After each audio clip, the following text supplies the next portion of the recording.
ನಮಸ್ತೆ ಸ್ನೇಹಿತರೆ, ಇವತ್ತು ನಾವು ಪ್ರಥಮ BA ರಾಜ್ಯಶಾಸ್ತ್ರ ಪರೀಕ್ಷಾ ತಯಾರಿಯನ್ನು ಮಾಡಿಕೊಳ್ಳುವ. ಈಗಾಗಲೇ ನಾವು ಬ್ಲಾಕ್ 1ರಲ್ಲಿರುವಂತಹ ಮುಖ್ಯವಾದ ಪ್ರಶ್ನೆಗಳ ಪಾಯಿಂಟ್ಸ್ಗಳನ್ನು ವಿವರಣೆಗಳನ್ನು ತಿಳಿತಾ ಹೋಗ್ತಾ ಇದ್ದೇವೆ. ಇದರಲ್ಲಿ ಇವತ್ತು ನಾವು ಓದಬೇಕಾಗಿರುವಂಥದ್ದು ಘಟಕ 5 ಘಟಕ 4ರ ತನಕ ನಾವು ಕಳೆದ ವಿಡಿಯೋದಲ್ಲಿ ತಿಳ್ಕೊಂಡಿದ್ದೇವೆ. ಪರಮಾಧಿಕಾರದ ಅರ್ಥ, ವ್ಯಾಖ್ಯೆಗಳು, ಪರಮಾಧಿಕಾರದ ಲಕ್ಷಣಗಳು, ವಿಧಗಳನ್ನು ಎಲ್ಲವನ್ನು ಕೂಡ ಕಳೆದ ವಿಡಿಯೋದಲ್ಲಿ ನಾವು ತಿಳ್ಕೊಂಡಿದ್ದೇವೆ ಸ್ನೇಹಿತರೆ. ನಿರಂಕುಶತೆ, ಸರ್ವವ್ಯಾಪಕತೆ ಇದೆಲ್ಲ ತಿಳ್ಕೊಂಡಿದ್ದೇವೆ. ಇವತ್ತು ಪರಮಾಧಿಕಾರದ ಸಿದ್ಧಾಂತಗಳ ಬಗ್ಗೆ ತಿಳ್ಕೊಳ್ಳುವ. ಬ್ಲಾಕ್ 1 ಓದಿದ ನಂತರ ನಾವು ಹಳೆಯ ಪ್ರಶ್ನೆ ಪತ್ರಿಕೆ ಮತ್ತು ಉತ್ತರಗಳನ್ನು ಕೂಡ ನೋಡಿಕೊಳ್ಳುವ. ಪ್ರಶ್ನೆ ಪತ್ರಿಕೆ ಜೊತೆ ಉತ್ತರಗಳನ್ನು ನೋಡಿಕೊಳ್ಳೋದ್ರಿಂದ ಕೂಡ ನಿಮಗೆ ತುಂಬಾ ಸುಲಭವಾಗಿ ಓದ್ಕೊಳ್ಳಿಕ್ಕೆ ಸಾಧ್ಯ ಆಗ್ತದೆ. ಘಟಕ 5 ಪರಮಾಧಿಕಾರದ ಸಿದ್ಧಾಂತಗಳಲ್ಲಿ ವೆರಿ ಇಂಪಾರ್ಟೆಂಟ್ ಆಗಿರುವಂತಹ ಪ್ರಶ್ನೆ ಏಕತ್ವ ಪರಮಾಧಿಕಾರ ಸಿದ್ಧಾಂತ. ಏಕತ್ವ ಪರಮಾಧಿಕಾರದ ಸಿದ್ಧಾಂತ ಮತ್ತು ಬಹುತ್ವ ಸಿದ್ಧಾಂತ ಇದೆರಡೂ ಕೂಡ ಮುಖ್ಯವಾದಂತಹ ಪ್ರಶ್ನೆ. ಏಕತ್ವ ಪರಮಾಧಿಕಾರ ಸಿದ್ಧಾಂತ 10 ಅಂಕಕ್ಕೆ ಹಲವು ಬಾರಿ ಕೇಳಿದ್ದಾರೆ. ಏಕತ್ವ ಪರಮಾಧಿಕಾರದ ಸಿದ್ಧಾಂತದ ಟೀಕೆಗಳನ್ನು ಕೂಡ 10 ಅಂಕಕ್ಕೆ ಕೇಳಿದ್ದಾರೆ. ಆಸ್ಟಿನ್ ಅವರ ಏಕತ್ವ ಪರಮಾಧಿಕಾರ ಸಿದ್ಧಾಂತ ಯಾರು ಮಾಡಿರುವಂಥದ್ದು? ಅದು ಆಸ್ಟಿನ್. ಬಹುತ್ವ ಪರಮಾಧಿಕಾರ ಸಿದ್ಧಾಂತವನ್ನು ಕೂಡ ಓದ್ಕೊಳ್ಳುವ. ಮೊದಲಿಗೆ ನಾವು ಆಸ್ಟಿನ್ ಏಕತ್ವ ಪರಮಾಧಿಕಾರ ಸಿದ್ಧಾಂತದ ಬಗ್ಗೆ ತಿಳ್ಕೊಳ್ತಾ ಹೋಗುವ. ಆಸ್ಟಿನ್ ಅವರ ಪರಮಾಧಿಕಾರದ ಸಿದ್ಧಾಂತವನ್ನೇ ಏನಂತ ಕರೀತಾರೆ? ಏಕತ್ವ ಸಿದ್ಧಾಂತ ಅಂತ ಕರೀತಾರೆ. ಏಕತ್ವ ಸಿದ್ಧಾಂತವೇ ಆಸ್ಟಿನ್ ಪರಮಾಧಿಕಾರ ಸಿದ್ಧಾಂತ. ಇದನ್ನು ಯಾವುದೇ ರೀತಿಯಲ್ಲಿ ಕೂಡ ಅವರು ಕೇಳ್ಬೋದು. ಅದರಿಂದ ನಿಮಗೆ ಅದು ಗೊತ್ತಿರಬೇಕು. ಆಸ್ಟಿನ್ ಪರಮಾಧಿಕಾರ ಸಿದ್ಧಾಂತವೇ ಏನಾಗಿದೆ? ಏಕತ್ವ ಪರಮಾಧಿಕಾರ ಸಿದ್ಧಾಂತ ಆಗಿರುವಂಥದ್ದು.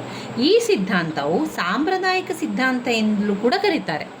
ಮೊದಲಿಗೆ ಏನು ಹೇಳ್ತೇವೆ? ಇದನ್ನು ಏಕತ್ವ ಪರಮಾಧಿಕಾರ ಸಿದ್ಧಾಂತ ಅಂತ ಕರೀತಾರೆ, ಅಥವಾ ಆಸ್ಟಿನ್ ಅವರ ಪರಮಾಧಿಕಾರ ಸಿದ್ಧಾಂತ ಕೂಡ ಕರೀತಾರೆ, ಅಥವಾ ಸಾಂಪ್ರದಾಯಿಕ ಸಿದ್ಧಾಂತ, ಪರಮಾಧಿಕಾರದ ಸಾಂಪ್ರದಾಯಿಕ ಸಿದ್ಧಾಂತ ಅಂತಲೂ ಕೂಡ ಕರೆಯುವಂತಹ ವಾಡಿಕೆ ಇದೆ. ಆಸ್ಟಿನ್ ಅವರ ಪರಮಾಧಿಕಾರದ ಸಿದ್ಧಾಂತ ಅಥವಾ ಏಕತ್ವ ಪರಮಾಧಿಕಾರ ಸಿದ್ಧಾಂತ ಈ ರೀತಿಯಲ್ಲಿ ಅವರು ನಮಗೆ ಕೊಟ್ಟಿದ್ದಾರೆ. ನಾವು ಅದನ್ನು ಪಾಯಿಂಟ್ಸನ್ನು ಮಾಡಿಕೊಂಡು ಬರಿಬೇಕು. ಪಾಯಿಂಟ್ಸನ್ನು ಮಾಡಿಕೊಂಡು ಓದ್ಕೊಂಡ್ರೆ ತುಂಬಾ ಸುಲಭ ಆಗ್ತದೆ. ಅದೇ ರೀತಿಯಲ್ಲಿ ನಾವು ಪರೀಕ್ಷೆಗೆ ಬರೆಯುವಾಗ ಇದೇ ಪಾಯಿಂಟ್ಸನ್ನು ರೀತಿಯಲ್ಲಿ ಬರಿತಾ ಹೋಗಬೇಕು. ಅವಾಗ ಏನಾಗ್ತದೆ, ನಮಗೆ 3ರಿಂದ 4 ಪುಟದಷ್ಟು ಬರೀಲಿಕ್ಕೆ ತುಂಬಾ ಸುಲಭ ಆಗ್ತದೆ. ಹಾಗೆ ಒಳ್ಳೆಯ ಅಂಕಗಳು ಕೂಡ ಸಿಗಲಿಕ್ಕೆ ಸಹಾಯ ಆಗ್ತದೆ. ಮೊದಲನೇದಾಗಿ ಆಸ್ಟಿನ್ ಅವರ ಪರಮಾಧಿಕಾರ ಸಿದ್ಧಾಂತ. ಆಸ್ಟಿನ್ ಅವರ ಏಕತ್ವ ಸಿದ್ಧಾಂತ ಅಂದರೆ ಮೊದಲಿಗೆ ಪರಿಚಯವನ್ನು ಬರೀಬೇಕು ಅಥವಾ ಅದರ ಅರ್ಥವನ್ನು ಬರೀಬೇಕು. ಆಸ್ಟಿನ್ ಏಕತ್ವ ಪರಮಾಧಿಕಾರ ಸಿದ್ಧಾಂತ ಅಂತ ಹೇಳಿದರೆ, ಒಬ್ಬ ನಿರ್ದಿಷ್ಟ ಶ್ರೇಷ್ಠ ವ್ಯಕ್ತಿಯು ಅದೇ ರೀತಿಯ ಮತ್ತೊಬ್ಬ ಶ್ರೇಷ್ಠ ವ್ಯಕ್ತಿಗೆ ವಿಧೇಯನಾಗಿರದೆ ಅರ್ಥ ಮಾಡ್ಕೊಳ್ಳಿ. ಒಬ್ಬ ನಿರ್ದಿಷ್ಟ ಶ್ರೇಷ್ಠ ವ್ಯಕ್ತಿಯು ಅದೇ ರೀತಿಯ ಮತ್ತೊಬ್ಬ ಶ್ರೇಷ್ಠ ವ್ಯಕ್ತಿಗೆ ವಿಧೇಯನಾಗಿರದೆ ಒಂದು ಗೊತ್ತಾದ ಸಮಾಜದ ಬಹುಸಂಖ್ಯಾತರಿಂದ ಸಾಂಪ್ರದಾಯಿಕ ವಿಧೇಯತೆಯನ್ನು ಪಡೆದರೆ ಆ ಶ್ರೇಷ್ಠ ವ್ಯಕ್ತಿಯೇ ಆ ಸಮಾಜದ ಪರಮಾಧಿಕಾರಿ ಮತ್ತು ಆ ಶ್ರೇಷ್ಠ ವ್ಯಕ್ತಿಯನ್ನೊಳಗೊಂಡ ಸಮಾಜವು ಒಂದು ರಾಜಕೀಯ ಮತ್ತು ಸ್ವತಂತ್ರ ಸಮಾಜ ಆಗಿದೆ. ಗೊತ್ತಾಯ್ತಾ? ಏಕತ್ವ ಪರಮಾಧಿಕಾರ ಸಿದ್ಧಾಂತ ಅಂತ ಹೇಳಿದರೆ ಏನು? ಒಬ್ಬ ನಿರ್ದಿಷ್ಟ ಶ್ರೇಷ್ಠ ವ್ಯಕ್ತಿಯು ಅದೇ ರೀತಿಯ ಮತ್ತೊಬ್ಬ ಶ್ರೇಷ್ಠ ವ್ಯಕ್ತಿಗೆ ವಿಧೇಯನಾಗಿರದೆ ಒಂದು ಗೊತ್ತಾದ ಸಮಾಜದ ಬಹುಸಂಖ್ಯಾತರಿಂದ ಸಾಂಪ್ರದಾಯಿಕ ವಿಧೇಯತೆಯನ್ನು ಪಡೆದರೆ ಆ ಶ್ರೇಷ್ಠ ವ್ಯಕ್ತಿಯನ್ನು ನಾವೇನು ಹೇಳ್ತೇವೆ? ಆ ಸಮಾಜದ ಪರಮಾಧಿಕಾರಿ ಮತ್ತು ಆ ಶ್ರೇಷ್ಠ ವ್ಯಕ್ತಿಯನ್ನೊಳಗೊಂಡ ಸಮಾಜವು ಒಂದು ರಾಜಕೀಯ ಮತ್ತು ಸ್ವತಂತ್ರ ಸಮಾಜ ಎಂದು ಕೂಡ ಹೇಳ್ತಾರೆ. ಇದರಲ್ಲಿ ನಾವು ನೋಡುವುದಾದರೆ ಮುಖ್ಯವಾಗಿ ಒಬ್ಬ ನಿರ್ದಿಷ್ಟ ವ್ಯಕ್ತಿ ಅಥವಾ ವ್ಯಕ್ತಿಗಣ ಇರಬೇಕು. ಮೊದಲನೆಯ ಪಾಯಿಂಟಲ್ಲಿ ಇದು ಆಸ್ಟಿನ್ ಅವರ ಏಕತ್ವ ಪರಮಾಧಿಕಾರ ಸಿದ್ಧಾಂತದ ವಿವರಣೆಗಳು. ಒಬ್ಬ ನಿರ್ದಿಷ್ಟ ವ್ಯಕ್ತಿ ಅಥವಾ ವ್ಯಕ್ತಿಗಣ ಇರಬೇಕು. ಒಬ್ಬ ನಿರ್ದಿಷ್ಟ ವ್ಯಕ್ತಿ ಅಥವಾ ವ್ಯಕ್ತಿಗಣ ಇರಬೇಕು. ಎರಡನೆಯ ಪಾಯಿಂಟ್, ಪರಮಾಧಿಕಾರವಿಲ್ಲದೆ ರಾಜ್ಯವನ್ನು ಕಟ್ಟುವುದು ಸಾಧ್ಯವಿಲ್ಲ. ಇದೇ ಪಾಯಿಂಟ್ಸನ್ನು ನೀವು ನಿಮಗೆ ಬೇಕಾದ ರೀತಿಯಲ್ಲಿ ವಿವರಿಸ್ತಾ ಹೋದರೆ ಆಯಿತು. 2ನೇ ಪಾಯಿಂಟ್, ಪರಮಾಧಿಕಾರವಿಲ್ಲದ ರಾಜ್ಯವನ್ನು ಕಟ್ಟುವುದು ಸಾಧ್ಯವಿಲ್ಲ. 3ನೇ ಪಾಯಿಂಟ್, ರಾಜ್ಯವು ಪಡೆದಿರುವ ಪರಮಾಧಿಕಾರ ನಿರ್ದಿಷ್ಟವಾಗಿರಬೇಕು, ಅಂದರೆ ಖಚಿತವಾಗಿರಬೇಕು. ರಾಜ್ಯವು ಪಡೆದಿರುವ ಪರಮಾಧಿಕಾರ ನಿರ್ದಿಷ್ಟವಾಗಿರಬೇಕು ಅಥವಾ ಖಚಿತವಾಗಿರಬೇಕು. 4ನೇ ಪಾಯಿಂಟ್, ರಾಜ್ಯದಲ್ಲಿ ಆತನ ಸರಿಸಮಾನ ಬೇರೊಬ್ಬ ವ್ಯಕ್ತಿ ಇರಬಾರದು. ರಾಜ್ಯದಲ್ಲಿ ಅವನ ಸರಿಸಮಾನ ಬೇರೊಬ್ಬ ವ್ಯಕ್ತಿ ಇರಬಾರದು. 5, ನಿರಂತರವಾಗಿರಬೇಕು, ತಾತ್ಕಾಲಿಕವಾಗಿರಬಾರದು. ಯಾವುದು? ಏಕತ್ವ ಪರಮಾಧಿಕಾರ ಸಿದ್ಧಾಂತವು ನಿರಂತರವಾಗಿರಬೇಕು, ತಾತ್ಕಾಲಿಕವಾಗಿರಬಾರದು. 6ನೇದು, ಪರಮಾಧಿಕಾರವನ್ನು ಪಡೆದಿರುವಂಥ ಶ್ರೇಷ್ಠ ವ್ಯಕ್ತಿ ನೀಡುವ ಆಜ್ಞೆಗಳೇ ಕಾನೂನುಗಳಾಗಿದೆ. ಪರಮಾಧಿಕಾರಕ್ಕೆ ಯಾವುದೇ ವಿಧವಾದ ಶಾಸನೀಯ ಮಿತಿಗಳಿಲ್ಲ. ಪರಮಾಧಿಕಾರಕ್ಕೆ ಯಾವುದೇ ರೀತಿಯ ಶಾಸನೀಯ ಮಿತಿಗಳಿಲ್ಲ. ಅದು ಅವಿಭಾಜ್ಯವಾದುದು. ಇದಿಷ್ಟು 7 ಪಾಯಿಂಟ್ಸ್ಗಳು ಆಸ್ಟಿನ್ ಅವರ ವ್ಯಾಖ್ಯಾನ ಅಥವಾ ಅದರ ವಿವರಣೆಯನ್ನು ಬರಿಬೇಕಾಗಿರುವಂತಹ ಮುಖ್ಯವಾದಂತಹ ಪಾಯಿಂಟ್ಸ್ಗಳು. ಮತ್ತೊಮ್ಮೆ ಪಾಯಿಂಟ್ಸ್ ಹೇಳ್ತಾ ಹೋಗ್ತಾನೆ. ಒಬ್ಬ ನಿರ್ದಿಷ್ಟ ವ್ಯಕ್ತಿ ಅಥವಾ ವ್ಯಕ್ತಿಗಣ ಇರಬೇಕು. 2, ಪರಮಾಧಿಕಾರವಿಲ್ಲದೆ ರಾಜ್ಯವನ್ನು ಕಟ್ಟುವುದು ಸಾಧ್ಯವಿಲ್ಲ. 3, ರಾಜ್ಯವು ಪಡೆದಿರುವ ಪರಮಾಧಿಕಾರ ನಿರ್ದಿಷ್ಟವಾಗಿರಬೇಕು ಅಥವಾ ಖಚಿತವಾಗಿರಬೇಕು. 4, ರಾಜ್ಯದಲ್ಲಿ ಆತನ ಸರಿಸಮಾನ ಬೇರೊಬ್ಬ ವ್ಯಕ್ತಿ ಇರಬಾರದು. 5, ನಿರಂತರವಾಗಿರಬೇಕು, ತಾತ್ಕಾಲಿಕವಾಗಿರಬಾರದು. 6, ಪರಮಾಧಿಕಾರವನ್ನು ಪಡೆದಿರುವ ಶ್ರೇಷ್ಠ ವ್ಯಕ್ತಿಯ ನೀಡುವ ಆಜ್ಞೆಗಳೇ ಕಾನೂನಾಗಿದೆ. 7, ಪರಮಾಧಿಕಾರಕ್ಕೆ ಯಾವುದೇ ವಿಧವಾದ ಶಾಸನೀಯ ಮಿತಿಗಳಿಲ್ಲ, ಅದು ಅವಿಭಾಜ್ಯವಾದುದು. ಇನ್ನು ಆಸ್ಟಿನ್ ಪರಮಾಧಿಕಾರದ ಉತ್ತಮ ಅಂಶಗಳನ್ನು ಕೂಡ ನಾವು ಅದೇ ವಿಚಾರದೊಳಗೆ ಬರಿತಾ ಹೋಗಬೇಕು. ಅದನ್ನು ಕೂಡ ಪಾಯಿಂಟ್ಸ್ ರೀತಿಯಲ್ಲಿ 7 ಪಾಯಿಂಟ್ಸ್ ಮಾಡಿ ಬರೆಯಿರಿ. 1, ಅಸ್ಪಷ್ಟತೆ ಇಲ್ಲ. ಯಾವುದಕ್ಕೆ? ಆಸ್ಟಿನ್ ಅವರ ಸಿದ್ಧಾಂತದಲ್ಲಿ ಅಸ್ಪಷ್ಟತೆ ಇಲ್ಲ, ಅನುಮಾನಕ್ಕೆ ಅವಕಾಶವಿಲ್ಲ. 3, ನಿರ್ದಿಷ್ಟವೂ ನಿಖರವೂ ಕೂಡ ಆಗಿದೆ. 4, ವಾಸ್ತವಾಂಶಗಳಿಂದ ಕೂಡಿದೆ. 5, ಸುಲಭವಾಗಿ ಗುರುತಿಸಲು ಸಾಧ್ಯವಿದೆ. 6, ಶಾಸನದ ತಳಹದಿ. 7, ಅಂತಾರಾಷ್ಟ್ರೀಯ ಸಂಬಂಧಗಳನ್ನು ನಿರ್ಧರಿಸುವ ಅಂಶವಾಗಿದೆ. ಇವಿಷ್ಟು ವಿಚಾರಗಳು ನಾವು ಆಸ್ಟಿನ್ ಅವರ ಏಕತ್ವ ಪರಮಾಧಿಕಾರ ಸಿದ್ಧಾಂತದಲ್ಲಿ ಬರಿಬೇಕಾಗಿರುವಂಥ ವಿಚಾರಗಳು. ಇನ್ನು ಬಹುತ್ವ ಪರಮಾಧಿಕಾರ ಸಿದ್ಧಾಂತದಲ್ಲಿ ಯಾವ ವಿಚಾರವನ್ನು ಬರಿಬೇಕು? ಬಹುತ್ವ ಪರಮಾಧಿಕಾರ ಸಿದ್ಧಾಂತದಲ್ಲಿ ಇವಿಷ್ಟು 8 ಪಾಯಿಂಟ್ಸ್ಗಳನ್ನು ನಾವು ಹಾಕ್ತಾ ಹೋಗಬೇಕು. ಅದು ಬಹುತ್ವ ಪರಮಾಧಿಕಾರ ಸಿದ್ಧಾಂತದಲ್ಲಿ ಬರುವಂಥದ್ದು. ಬಹುತ್ವವಾದಿಗಳು ರಾಜ್ಯವು ಒಂದು ವಿಶೇಷ ಸಂಸ್ಥೆ ಎಂಬುದನ್ನು ನಿರಾಕರಿಸುತ್ತದೆ. ಇತರ ಸಂಘ ಸಂಸ್ಥೆಗಳು ರಾಜ್ಯದಷ್ಟೇ ಮುಖ್ಯವಾಗಿದೆ, ಸ್ವಾಭಾವಿಕವಾಗಿದೆ ಎಂದು ಪರಿಗಣಿಸಿದ್ದಾರೆ. ರಾಜ್ಯವು ತನ್ನ ಉದ್ದೇಶ ಸಾಧನೆಗಾಗಿ ಪರಮಾಧಿಕಾರವನ್ನು ಹೊಂದಿರುವಂತೆ ಈ ಸಂಘ ಸಂಸ್ಥೆಗಳು ತಮ್ಮ ಉದ್ದೇಶ ಸಾಧನೆಗಾಗಿ ಪರಮಾಧಿಕಾರವನ್ನು ಹೊಂದಿದೆ ಎಂದು ವಾದಿಸುತ್ತಾರೆ. ಎಲ್ಲ ಗುಂಪುಗಳಲ್ಲಿ ಸಮಾನವಾದ ಹಕ್ಕುಗಳಿರಬೇಕೆಂದು ಆಗ್ರಹಪಡಿಸುತ್ತಾರೆ. ಆದುದರಿಂದ ಸಾರ್ವಭೌಮಾಧಿಕಾರವನ್ನು ಅನೇಕ ಸಂಘ ಸಂಸ್ಥೆಗಳು ಹಂಚಿಕೊಂಡಿದೆ, ಅದು ಅವಿಭಾಜ್ಯವಾದುದಲ್ಲ. ಬಹುತ್ವವಾದದ ಮುಖ್ಯಾಂಶಗಳನ್ನು ನೋಡಿದರೆ, ಬಹುತ್ವವಾದವು ಅಪರಿಮಿತ, ಸರ್ವಶ್ರೇಷ್ಠವಾದುದಲ್ಲ, ಸಂವಿಧಾನಬದ್ಧವಾದುದು ಮತ್ತು ಸೀಮಿತವಾದುದು, ಇತರ ಸಂಸ್ಥೆಗಳಿಗೆ ಸಮಾನವಾದುದು. ಸಾರ್ವಭೌಮಾಧಿಕಾರಿಯು ಕೇವಲ ರಾಜ್ಯಕ್ಕೆ ಮಾತ್ರ ಸೇರಿರಬಾರದು, ಇತರ ಸಂಘ ಸಂಸ್ಥೆಗಳು ಅದು ಸೇರಿರಬೇಕು. 4, ಸ್ವಯಮಾಧಿಕಾರವಿರಬೇಕು. 5, ಕಾನೂನುಗಳನ್ನು ಸ್ಥಾಪಿಸಿ ಅವುಗಳನ್ನು ಕಾರ್ಯರೂಪಕ್ಕೆ ತರುವ ಅಧಿಕಾರವು ರಾಜ್ಯಕ್ಕೆ ಮಾತ್ರ ಸೇರಿರದೆ ಅದು ಎಲ್ಲ ಸಂಘ ಸಂಸ್ಥೆಗಳಿಗೂ ಕೂಡ ಸೇರಿರಬೇಕು. ರಾಜ್ಯದ ಆಡಳಿತ ಪದ್ಧತಿಯು ಕೇಂದ್ರೀಕೃತವಾಗಿರದೆ ವಿಕೇಂದ್ರೀಕೃತವಾಗಿರಬೇಕು. ಸಂಪೂರ್ಣ ಸ್ವಾತಂತ್ರ್ಯವನ್ನು ಕೊಡಬೇಕು. ಸಮಾಜ ಕಲ್ಯಾಣ ರಾಜ್ಯಕ್ಕಿಂತಲೂ ಸಂಘ ಸಂಸ್ಥೆಗಳು ಮುಖ್ಯವಾಗಿದೆ. ಇದು ನಾವು ಬಹುತ್ವ ಪರಮಾಧಿಕಾರ ಸಿದ್ಧಾಂತದಲ್ಲಿ ಬರಿತಾ ಹೋಗಬೇಕಾಗಿರುವಂಥ ವಿಚಾರವಾಗಿದೆ. ಇವಿಷ್ಟು ಬಹುತ್ವ ಪರಮಾಧಿಕಾರ ಸಿದ್ಧಾಂತ ಆಯಿತು. ಇನ್ನು ನೀವು ಓದಬೇಕಾಗಿರುವಂಥದ್ದು ಘಟಕ 6 ಜೈವಿಕ ಸಿದ್ಧಾಂತ. 15 ಅಂಕಕ್ಕೆ ಬಂದಿರುವಂತಹ ಪ್ರಶ್ನೆ ಜೈವಿಕ ಸಿದ್ಧಾಂತವಾಗಿದೆ. ಜೈವಿಕ ಸಿದ್ಧಾಂತದ ವಿವರಣೆ ಹರ್ಬರ್ಟ್ ಸ್ಪೆನ್ಸರ್ ಅವರ ವಿಚಾರ. ಜೈವಿಕ ಸಿದ್ಧಾಂತ ಅಂತ ಬಂದಾಗ ಇದು ಹರ್ಬರ್ಟ್ ಸ್ಪೆನ್ಸರ್ ಅವರ ವಿಚಾರವಾಗಿದೆ. ಹರ್ಬರ್ಟ್ ಸ್ಪೆನ್ಸರ್ ಅವರನ್ನು ಜೈವಿಕ ಸಿದ್ಧಾಂತದ ಮುಖ್ಯ ಪ್ರತಿಪಾದಕರೆಂದು ಕರೆಯುತ್ತಾರೆ. ಹರ್ಬರ್ಟ್ ಸ್ಪೆನ್ಸರ್ ಅವರೇನು ಹೇಳ್ತಾರೆ? ಜೈವಿಕ ಸಿದ್ಧಾಂತವನ್ನು ಪ್ರತಿಪಾದಿಸಿದವರು ಹರ್ಬರ್ಟ್ ಸ್ಪೆನ್ಸರ್ ಅವರು. ಈ ಸಿದ್ಧಾಂತಕ್ಕೆ ವೈಜ್ಞಾನಿಕ ಸ್ವರೂಪವನ್ನು ಕೊಟ್ಟ ಕೀರ್ತಿ ಯಾರಿಗೆ ಸಲ್ತದೆ? ಹರ್ಬರ್ಟ್ ಸ್ಪೆನ್ಸರ್ ಅವರಿಗೆ ಸಲ್ತದೆ. ಮುಖ್ಯವಾಗಿ ಅವರು ದಿ ಪ್ರಿನ್ಸಿಪಲ್ಸ್ ಆಫ್ ಸೋಷಿಯಾಲಜಿ ಎಂಬ ಗ್ರಂಥದಲ್ಲಿ ಈ ಸಿದ್ಧಾಂತವನ್ನು ನಿರೂಪಿಸಿದ್ದಾರೆ. ಸ್ಪೆನ್ಸರ್ ಪ್ರಕಾರ ರಾಜ್ಯ ಮತ್ತು ವ್ಯಕ್ತಿಯ ಬೆಳವಣಿಗೆಗೆ ಸಂಬಂಧಿಸಿದಂತೆ ಯಾವ ವ್ಯತ್ಯಾಸ ಕೂಡ ಇಲ್ಲ. ಜೀವಿಯ ಲಕ್ಷಣಗಳು ಹಾಗೂ ರಾಜ್ಯದ ಲಕ್ಷಣಗಳು ಒಂದೇ ರೀತಿಯಾಗಿದೆ ಅಂತ ಅವರು ವಿವರಿಸ್ತಾ ಹೋಗ್ತಾರೆ. ಇದರಲ್ಲಿ ನಮಗೆ ಜೈವಿಕ ಸಿದ್ಧಾಂತದಲ್ಲಿ ಬೇಕಾಗಿರುವಂಥ ಪಾಯಿಂಟ್ಸ್ಗಳು ಇಲ್ಲಿದೆ. ಇದರಲ್ಲಿ ನಿಮಗೆ ಕನ್ಫ್ಯೂಸ್ ಇರ್ಬೋದು. ಜೈವಿಕ ಸಿದ್ಧಾಂತ ಅಂತ 15 ಅಂಕಕ್ಕೆ ಕೊಟ್ಟಾಗ ನಾವು ಇಷ್ಟೇ ಬರೆದ್ರೆ ಸಾಕಾ ಅಂತ. ಇಷ್ಟು ಬರೆದ್ರೆ ಸಾಕಾಗೋದಿಲ್ಲ. ಖಂಡಿತವಾಗಿಯೂ 15 ಅಂಕಕ್ಕೆ ಅಂತ ಬಂದಾಗ ನಾವು 4ರಿಂದ 5 ಪುಟದಷ್ಟಾದರೂ ನಿಮ್ಮ ಉತ್ತರ ಬೇಕಾಗ್ತದೆ. ಆದರೆ ನೀವೇನು ಮಾಡಬೇಕು ಅಂದರೆ, ನಮಗೆ ಜೈವಿಕ ಸಿದ್ಧಾಂತದ ಬಗ್ಗೆ ಅವರು ಬೇರೆಲ್ಲೂ ಕೂಡ ವಿವರಣೆಯನ್ನು ಕೊಡದ ಕಾರಣ ನಮಗೆ ಅದರ ಪಾಯಿಂಟ್ಸ್ಗಳು, ಈ ಸಾರಾಂಶದಲ್ಲಿ ಅದರ ಪಾಯಿಂಟ್ಸ್ಗಳಿದೆ. ಈ ಪಾಯಿಂಟ್ಸ್ಗಳನ್ನು ನಾವು ಒಂದು 8ರಿಂದ 10 ಪಾಯಿಂಟ್ಸ್ಗಳನ್ನಾಗಿ ಮಾಡಿಕೊಂಡು ನಾವು ಅದಕ್ಕೆ ಉತ್ತರವನ್ನು ಬರೀಬೇಕು. ಹೇಗೆ ಪಾಯಿಂಟ್ಸ್ಗಳನ್ನು ಮಾಡುವಂಥದ್ದು? ಬನ್ನಿ, ನಿಮಗೆ ನಾನದ ಪಾಯಿಂಟ್ಸ್ಗಳನ್ನು ಹೇಳ್ತಾ ಹೋಗ್ತೇನೆ. ಈಗ ಜೈವಿಕ ಸಿದ್ಧಾಂತವು ರಾಜ್ಯ ಮತ್ತು ವ್ಯಕ್ತಿಯ ನಡುವಣ ಸಂಬಂಧವನ್ನು ತಿಳಿಸುತ್ತದೆ. ಇದುವೇ ಪಾಯಿಂಟ್ಸ್ ಆಗಿ ತಗೊಳ್ಳುವಂಥ ವಿಚಾರವಾಗಿದೆ.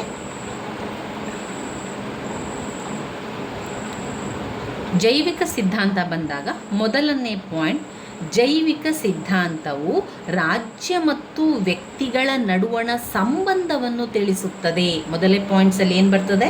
ಜೈವಿಕ ಸಿದ್ಧಾಂತ ಅಂತ ಬಂದಾಗ ಜೈವಿಕ ಸಿದ್ಧಾಂತವು ರಾಜ್ಯ ಮತ್ತು ವ್ಯಕ್ತಿಯ ನಡುವಣ ಸಂಬಂಧವನ್ನು ತಿಳಿಸುತ್ತದೆ. ಮತ್ತೊಮ್ಮೆ ಪಾಯಿಂಟ್ಸನ್ನು ಹೇಳ್ತಾ ಹೋಗ್ತೇನೆ, ನೀವು ಕೂಡ ರಿಪೀಟ್ ಮಾಡಿ. ಇಲ್ಲ ಅಂತಾದರೆ ನಿಮ್ಮ ಪಾಯಿಂಟ್ಸ್ ಬುಕ್ಕಲ್ಲಿ ಪಾಯಿಂಟ್ಸ್ಗಳನ್ನು ಬರ್ಕೊಳ್ಳಿ.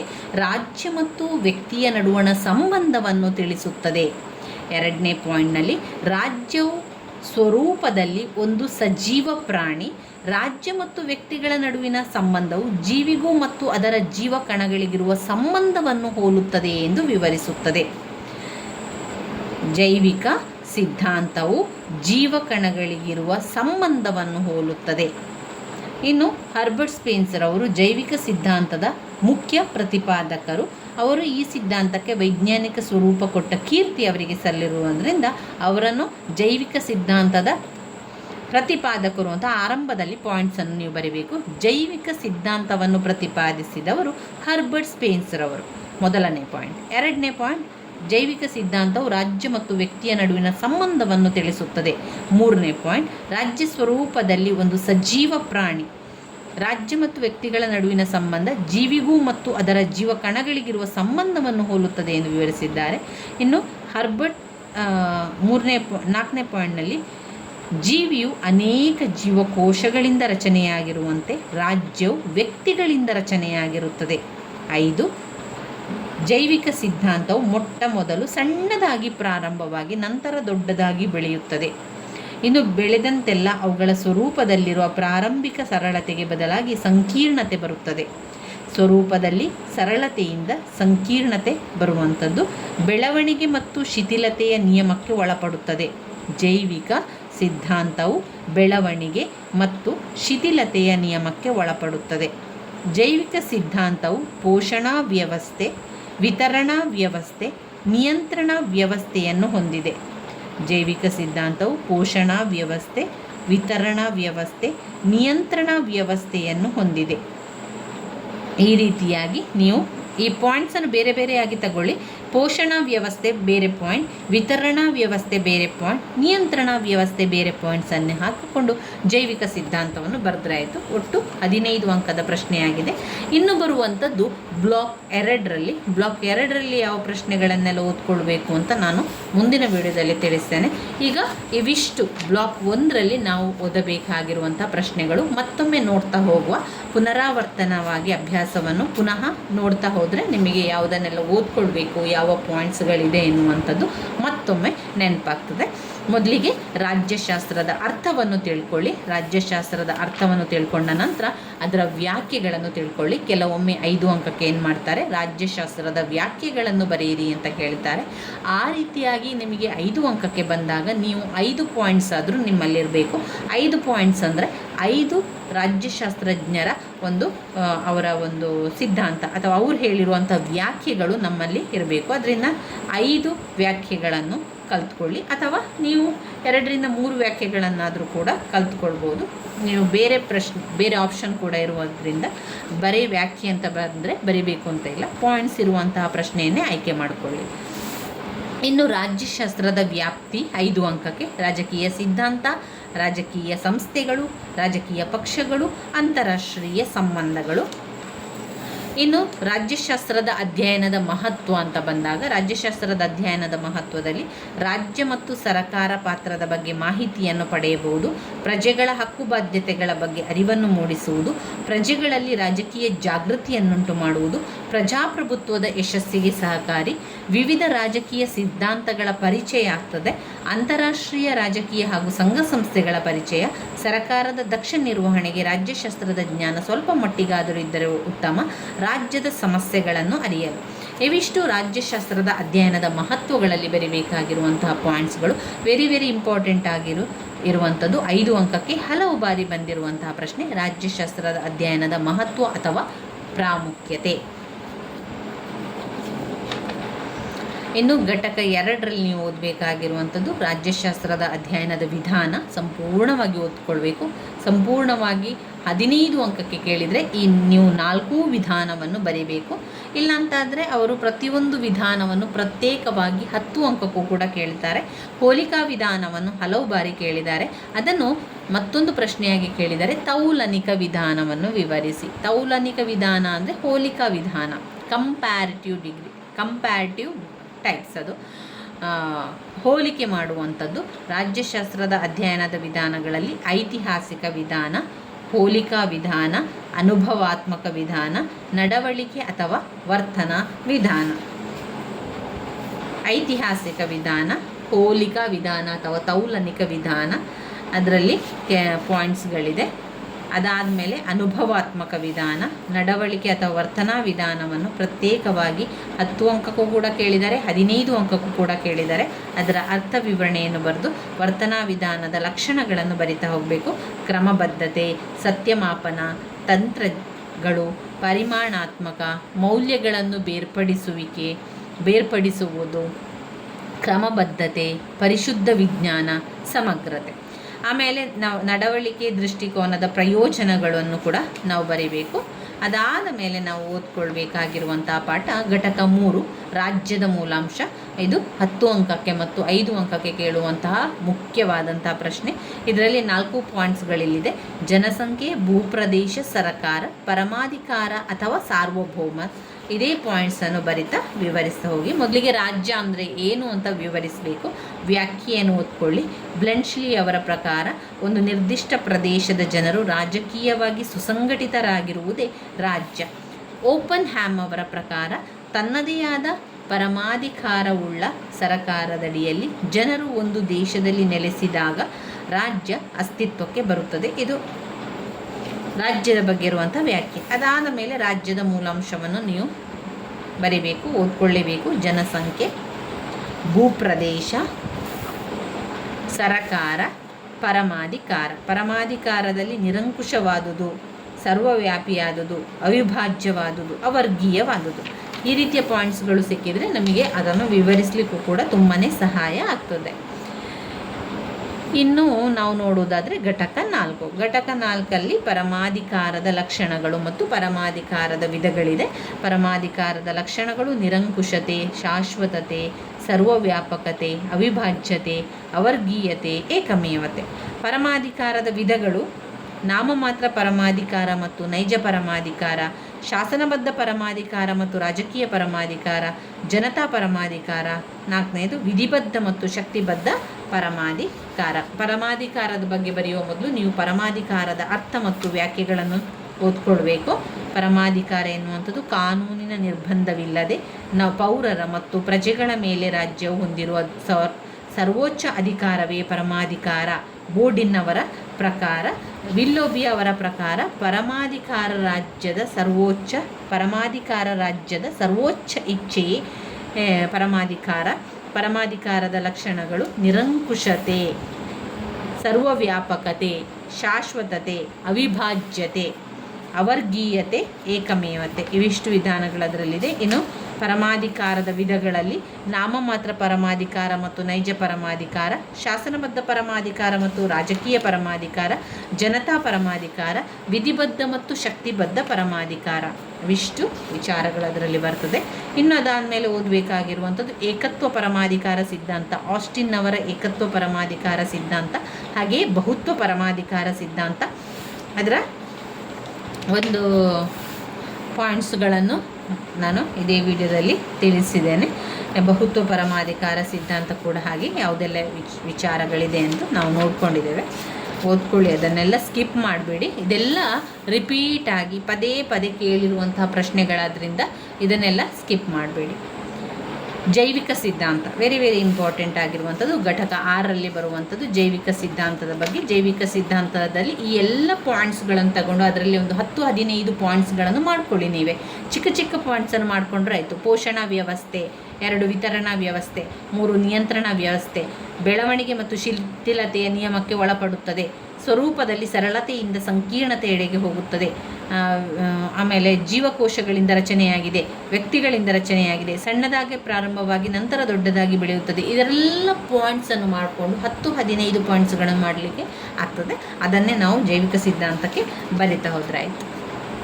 ಇನ್ನು ನಾವು ಮುಂದಿನ ವಿಡಿಯೋದಲ್ಲಿ ಬ್ಲಾಕ್ 2ರಲ್ಲಿ ಯಾವ ಪ್ರಶ್ನೆಗಳನ್ನು ಓದ್ಕೊಳ್ಬೇಕು, ಯಾವ ಪ್ರಶ್ನೆಗೆ ಯಾವ ಪಾಯಿಂಟ್ಸ್ಗಳು ಬಂದಿದೆ, ಹಾಗೆ ಅದರ ಸ್ವಲ್ಪ ವಿವರಣೆಯನ್ನು ಕೂಡ ತಿಳ್ಕೊಳ್ಳೋ ಸ್ನೇಹಿತರೆ.